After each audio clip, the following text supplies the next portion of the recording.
Hey guys, it's me, Nadia. Hello guys, welcome back. This is Osvaldo. And we are making it work God's way.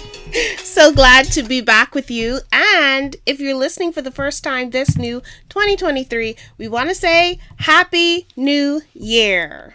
Yes. Once again, we are connected with you, and you can reach to us in the social media, and you can be blessed with what we're going to be talking about today. Not other topic than when counsel is needed. Oh yeah, in many marriages, sometimes, you think you don't need counsel, but the Bible tells us that in a multitude of counsel, we find wisdom. And when we make wise decisions, we make our life easier, better, and happier. So, if you want to reach out to us, like Osvaldo said, you can reach out to us on YouTube, or you can reach out to us via email at capital MIWGods, Gods, capital W, way, at gmail.com. So it's the initials for Making It Work, God's Way, at gmail.com. Yes, and today, as I say earlier, we are going to be talking about when counsel is needed, and it is really an important topic because when you were dating, you agreed to premarital counseling. Mm-hmm. So why sometimes after marriage, after 5 years, after 6 years, and problems arise, sometimes one of the members of the couple don't want to deal with counseling, and listen to this. That is attribute of selfishness when one person really? does not want to accept that counseling is needed after 7 years. And another thing is the partner is trying to still making it work, and that is one of the solutions that she or he came out. Well, let's just revise or review or revisit the counseling that we were doing before in preparation for marriage. Well, this was a hot topic in our marriage, and we came to places where I would be encouraging Osvaldo to go to counseling. Let's go back to counseling, because we did do premarital counseling, like you said, and it was so helpful. It was helpful for us to know what to expect from each other. It was helpful for us to know how to communicate with each other. And we had 3 persons that we did premarital counseling with. We had 3 counselors that we used, and they all brought a different perspective toward it. So when this came up again, and I said, okay, Osvaldo, we need to go to counseling, Osvaldo said, I said that we can find ways of doing it, of solving problems, because the Bible is our best counselor. So short answer was he said no. Okay? Yes, I was saying said no. Yeah, but the reason why I say no is because I was thinking that that the problems that we were having at that time, they had immediate solution if we were to use the Bible as our counselor. Yeah, but even if we use the Bible, for example, a child has its parents. Because although the child may know Bible scripture or understand the Bible, the parents are there for still a little guide. And I think that's what we need. We needed marital parenting, right? That sound like that makes sense. Marital parenting, where we had persons, and we actually have a mentor couple that would guide us through certain things as well in our marriage. And they're an older couple who've been married for many years, and so they were able to guide us and help us. So when I suggested going to counseling, I just was thinking that I was doing something that would have been normal, for the marriage. But why didn't you want to do it? Well, our pilot is Jesus. Our pilot is Jesus, and sometimes people neglect to accept that, and I think that us going to a counseling session, it was going to probably, I don't know if I do not know. Like, I probably was not comfortable with us exposing our Faults. faults. But I think that I think I learned to be open. But I think in this society we have to also be careful in how who and the professionalism and the ethic and everything that concerning the marriage. Yeah, I think that's very important. Like, we have to be careful in our marriages with who we share information with. That's most important. And like Osvaldo said, I think sometimes we don't want to go to a counselor because we don't want to risk being exposed or the truth that nobody else knows about us coming out. But sometimes that exposure helps us to do better. And that exposure helps us to have stronger relationships. Now, I was hurt by this because the fact is, I am a counselor by profession. Yes. So all I heard when he refused to go was, I don't trust those people. I don't believe in those people. And I took it on as, you don't trust me and I'm a counselor. This is my profession. And so I think that when we realized, we understood that counselors make a big difference in relationships. And the sad part is that sometimes men and women are so persistent, so headstrong, that God is left out of the equation. Yeah. And this is coming from the Adventist Home, chapter 10, when counseling is needed. And I wanted to say that I don't want you to think that I was selfish or I was neglecting or accepting the fact that we had a situation. It's just that we don't have to run to a counselor every time we have a situation. No.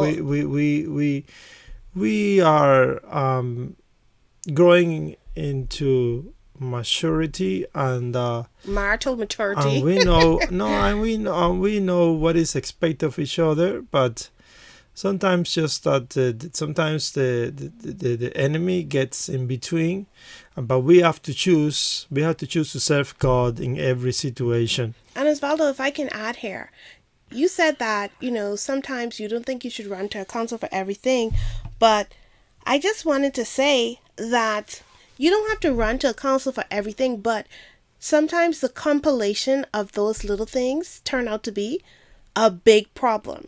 So when the counselor gives us the tools to resolve our smaller problems, we can resolve those before they become bigger problems. Yes, I agree with that. And we had 3 excellent pastors, counselor, and we appreciate them and we remember our lessons.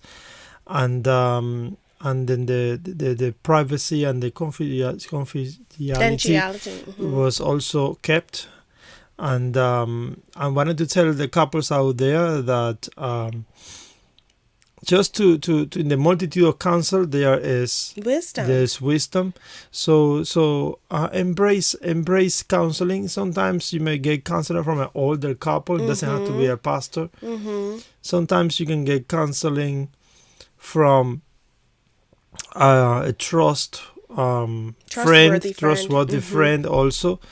But don't negate the fact that when you don't have to wait for bigger problems to arise to go to counseling. No. You can go to it's counseling. It's like a checkup. Like when you go to the doctor, you go to the doctor to get your checkup. You don't necessarily have to be sick, but you go because you want to make sure that everything is going the way it's supposed to go. And I think that's ideal for counseling. It just helps us to make sure that we're going in the right direction with all of our relationships. Yes, we one thing with counseling is that we have to be open because the person who is also counseling you is using that information also to grow in his relationship and in their profession. And then they may give us a testimony that they also face that situation in his or her marriage. So nothing is wrong. It's just that you don't have to be selfish. The person don't have to be selfish. Just accept it.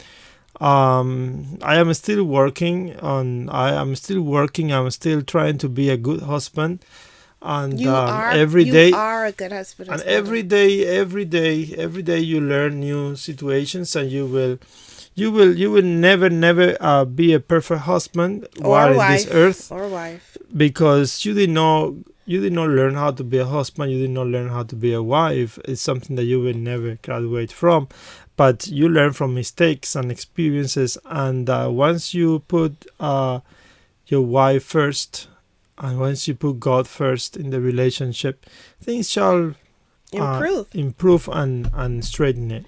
Yeah. So, how do we get to the point, or how do we get to the point that we feel, okay, it's time for counseling? Like, is there a specific thing that has to happen?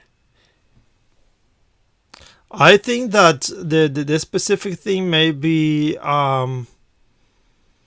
when the person is just completely impatient, harsh, not Understanding, maybe. But understanding. isn't that too late already when you are just not completely understanding? You're harsh, you're disrespectful, Sometimes or unfaithfulness takes place. That's a big oh, thing also. oh. Um, but there are situations where you can say, "Oh, hold on, I really can't do this anymore Alone. Yeah, I alone, need some and more help. I need a outside help, because Yeah.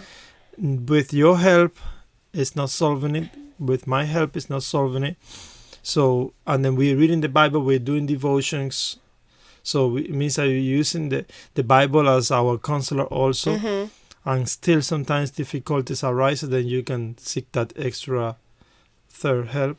And I think, like we said earlier, you don't have to wait till the problem is like very, very big. Because sometimes when it becomes extremely difficult, the counseling is even more laborious, meaning that you really don't want to engage anybody else. But I think when you've reached a place where also you realize that, hey, we're not getting this problem solved. So let's seek help to solve this problem.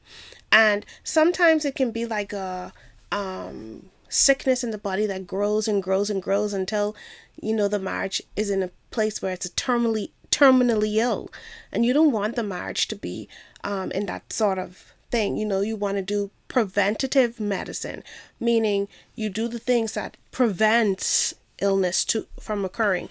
And so you want to practice that, and counseling is one of those things in a marriage where you can use it as a preventative measure. Yes, and sometimes the persons get the parents involved in the marriage. What do you think about that? Yeah, sometimes I'm wondering if some persons use their parents as counselors, but I think that if only if it's a counselor, but not just to get opinion or to get because to solve the problem in the marriage, the main two persons to participate is the husband and the wife. The main two persons that should be participating. Yes. So once you get your parents involved, sometimes they will give you their perspective. But I think sometimes that if you get your parent involved, you do that only if the parent is truly an objective parent, which means my mom, for example, is not going to take my side of a situation if I am wrong. If I am wrong, she's Yes. going to say, Nadia, that's not the right way. You're wrong. So if you find that you have a parent who is not going to take sides, that parent, my mom, considers you her son. Okay? Even though she did not birth you, she treats you as if you are her birth son. And so she wants the best for you. She wants the best for me. So she's not going to tell us something that is going to be harmful or hurtful to us. Yeah, in our case, we can say truly that our parents have been a support. Yeah. They have been there for us in every situation, and we appreciate that. So we have been blessed with counselors and parents who listen to us and who appreciate and who contributed to this marriage. And I also want to say that you don't even have to have a counsel who speaks loudly or speaks just from observing the marriage. There have been couples in our life where we observe how the husband treats the wife, how the wife treats the husband. We've learned meekness from some couples in our lives, and that has been really, really, really instrumental. A blessing. Yeah, really instrumental in helping us to stay on the right track with our marriages as well. We've learned how we should care for one another, even in those marriages as well. So we wanted to encourage everybody who is listening to us to really seek counselor when needed, especially if thinking in the step of bonding with